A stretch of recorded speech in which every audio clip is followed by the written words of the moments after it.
Well, we got this old Deluxe, non-reverb Deluxe came in. Fender Electric Instrument Company. We'll date it more precisely once we get inside. You can see here that the main input jack, the number one jack on the vibrato channel, the amp fell over with a guitar cable plugged into, and there's a pretty good dent here. We will see if electronically whether everything's okay. I can always bend that bit of the chassis a bit more flush if necessary and do the panel, but if it's all fine and secure and the grounds are good and everything is solid, that would just be a cosmetic thing to change. There's no pressing need. These early ones did not have the Fender logo here, possibly a very late 63. We will find out soon. Now this amp came in absurdly well packed, so well packed that it was almost impossible to get out of the packaging. And this was shipped from Mike and Mike's Guitar Bar up, I believe, around Seattle. And it says, "Thank you for your purchase from Mike and Mike's Guitar Bar. To ensure the safety of your amplifier while in transit, we've taken certain precautions, including the removal of any tubes which are not properly protected by metal sleeves. These tubes have been packed separately and labeled, and your amp chassis has also been marked to denote the proper placement of the tubes. Please take care not to throw out your tubes for the other packing materials. If you have further questions, give us a call. We really appreciate your business." This is a nice touch, and I have much more confidence in the tubes that came with the amp working. Let's turn this thing around and see what we see. 7, 5, 4, 3, 2, 1. That's one way to do it. I assume they have the numbers on the tubes. Seeing an old looking, seemingly original speaker in there. All right, we've got a white box here. Inside said white box, foot switch and cable. It's a reissue foot switch and cable, so that's fine. The originals are kind of crappy quality. I will put this back in the back. We will test it later. We got the bundled power cable. It's grounded. We'll see if I agree with how it was installed later, but let me go ahead and take this bit of twist tie off.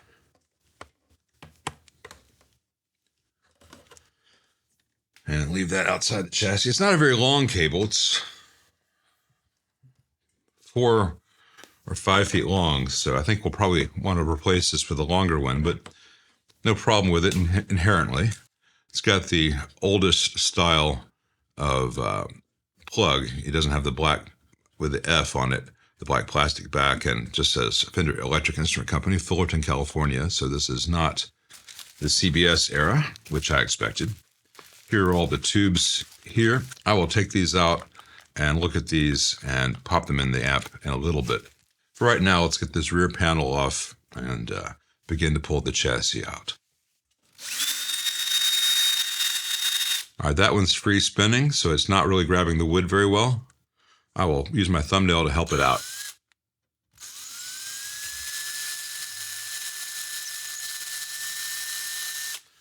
That's what happens when you have a piece of wood this old where the screw's been in and out over the years. The wood just wears away. It's a very easy thing to fix. A note on using this power tool instead of doing it by hand. I would probably reinstall them by hand or start them power tool and finish them by hand. But when removing them at low torque, at low speed, the tool is not going to hurt the amp. I just make sure it doesn't slip. And while I appreciate them labeling the tubes, I don't need that. And the owner's going to be picking this up for me rather than having it shipped. So away that can go. And I will put this very nice note from Mike and Mike's in the box with a foot switch. It looks like the screws that hold the baffle to the cabinet might be replacement. They're very, very clean. It's possible that they're original, but I like to make sure that everything is tight at this point. So I use the long number 2. I do that kind of thing now because I'm thinking about it. I don't want to forget and send this out into the world with a vibrating cabinet. Okay, I'm taking a sneak peek, but minor spoiler, very little has been changed in here. I see one thing off the top of my head, but everything else seems to be original. And aside from the power cable, we'll get to that in a moment. Let's take this out of the way. Right in here, you can see there's a little bit of damage to the baffle, which seems to have been stabilized by some kind of glue. These are just particle board, and they, basically heavy-duty masonite. And if there's any damage to them where a screw has chipped it, they can be unstable. But it looks like it has been stabilized, and this screw is tight, so I'm not going to worry about it unless the cab sounds horrible, if we have bad vibrations. But it's something I want the owner to know about. And at this point, I usually like to go in there and just make sure all the screws are just past finger tight. I do it in an alternating crossover pattern, like tuning a snare drum. I don't want one of these to have a whole bunch of tension while the others are slack. So I started here, went down to the other side, then over to here, then over to here, then and then finished here. So I started here, finished here, but I did all the others bouncing back and forth throughout in series. And between these very shiny solder joints and how good the cone looks, part of the cone that I can see from here, I'm thinking it's a pretty safe bet that this speaker has been reconed at some point in its life, and hopefully reconed well. I don't see a stamp or anyone's writing on it, but it could be down here where I can't see. But playing it will tell me an awful lot of things. But it's always nice to know that there's not ragged holes in it, or the voice coil is probably not fried. And whoever did this solder job did a very good solder job, so I'm pleased. The tube chart says it's an AA763. Let's see if what's inside is actually the AA763, or whether it's a very early AB763 that they just used up all the old tube charts for. Fender did that back in the day. Leo did not waste anything. As hoped for, it seems to be a 63. The transformers all have 63 date codes, and here there is a faded stamp that says AB4963, so the 49th week of 1963, and maybe they did change to AB, but we'll find out shortly. You can see all this white rust. This is zinc oxide. It's pretty heavy. It's been on there a long time, and I'm beginning to get the beauty treatment on my finger there. So as I've mentioned before, one of the things I like to do on these is just take some WD-40 and gently clean up the chassis. No abrasion.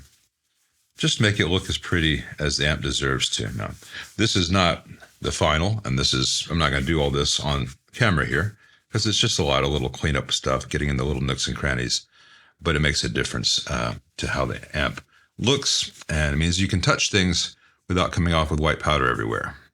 Anyway, let's move on to what's waiting for us beneath the doghouse cover. All right, so I've removed the 4 screws, but we're going to take a look at this together for the first time. All right, lifts up, so either it's been recapped or that adhesive strip is not sticking to the old caps. Okay, just didn't get the adhesion it often gets. It has the original filter caps with a date code of 4763 on each of them, so the 47th week of 1963. That would still be the Kennedy administration. So I think it is time for them to be changed out well. We've got the 10K and the 27K that you would find in this era of the non-reverb Deluxe. And let's flip this over and take a look inside and see what's waiting for us there. Okay, this is mostly original. Obviously it has the replaced very short power cable where they added a ground tab to the existing transformer mounting hardware. That's not very reliable. And they did not rewire the switches, so it still has the death cap and it still has the neutral fused. The screen grid resistors are not original, and they've got some kind of weird crackling texture to them, as if they've gotten very hot. May not appear on camera, but it's apparent to the eye. I don't think I trust those. We'll be changing all of that, and let's see here. It's got everything original in the bias circuit, so at the very least this cap needs to be replaced. I usually change out the resistor, though that's a 1 watt, it may be okay. And the diodes at this point often fail. As I've mentioned before, I like to lift the physical center tap for the filament supply, tape that off, and put in some heater balance resistors. both because it gives a better hum rejection and in case of a short can protect the power transformer, which is one of the most valuable parts of this vintage amp. Down here, everything is original that you can see. It's got dual 100Ks, so that's a first indication that even though it says AB on the chassis stamp, the actual amp inside is still probably the AA. There may be a few other things. It might be a partial transition, but if you see dual hundreds in these, it's usually an AA circuit as opposed to the AB, which has the 100K and the 82K. Moving down the line, this cap has been changed, the solder joints and obviously the cap, and possibly this roach. I can't quite tell if this roach has been changed or whether it's just been reflowed down at this end. We'll see if it works. Whatever works, man, whatever works. The rest of it's all original, and as usual, I'll need all new electrolytics, and we'll take a look at that damaged area by the input jack. You can see the chassis really took a hit. The whole chassis is deformed in this area. Input 2 is tight. Input 1, the chassis is deformed enough that I can't actually get there with a socket wrench, so I'm going to have to get a different wrench and do that by hand. I will check that in a little bit. Let's make sure it has the correct 1 amp fuse. Has a 2 amp in there. Now a 2 amp may be necessary to operate with modern wall voltages. I will revisit that. 1 amp should work, but sometimes as the voltage goes up, depending on where the bias is set, you can draw enough current under normal safe operating conditions that it can trip a 1 amp fuse. So maybe someone put a 2 amp in for that reason. We will get there. Let me open up the tubes that came with the amp now and make sure they're all good, or at least unsmashed. All right, I've got an old Amperex, an old GE, an old GE, and an old RCA. That's the AT7. Then we've got 2 JJ6V6Ss. This one's got the Tube Depot sticker on it. This one does not. I don't know whether the sticker came off of this or whether these are randomly paired tubes. I don't know if there's any matching whatsoever. And I've not had the best luck with the JJ6V6S not becoming fairly instantaneously microphonic in a combo due to the speaker vibration. And also, like a lot of Deluxes, this amp does not have the bear trap retainers because this was a lower priced option in the Fender lineup at the time. And so they put the bear traps on the, quote, better amps. I like to add bear traps to these because this is a very nice amp and it does make the tubes last longer and have more protection. And then a recent or current production Telefunken GZ34. Telefunken doesn't make tubes anymore, so it's probably a Sovtek or a Schwa Gang. We'll see if it works. Anyway, this is for the owner to think about. I may have to get some different output tubes depending on how well these are matched, aside from everything else. And I would like to put in the bear traps, but that will be the owner's call. Another thing I don't really trust is this solder joint on the bias. It's like the wire is going through the hole and the solder is making a donut, but I don't see a solid connection there, but that's easily remedied. But that's the kind of thing I really look at and look for. Other bits of work the amp has had. This cathode wire has been resoldered to the brass strip at some point. That's good and very common, as this one has down here by the normal channel input. So overall, aside from that pretty good ding by the input jacks, this amp's in really great shape and should just be a fantastic example of what it's supposed to be with a little more TLC.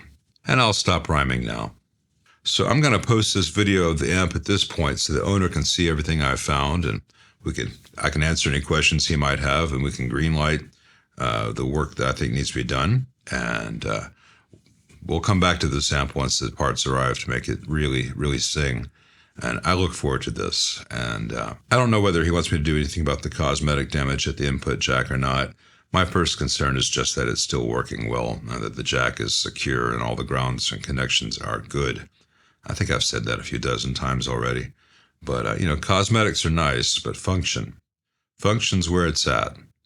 So until next time, thanks for watching.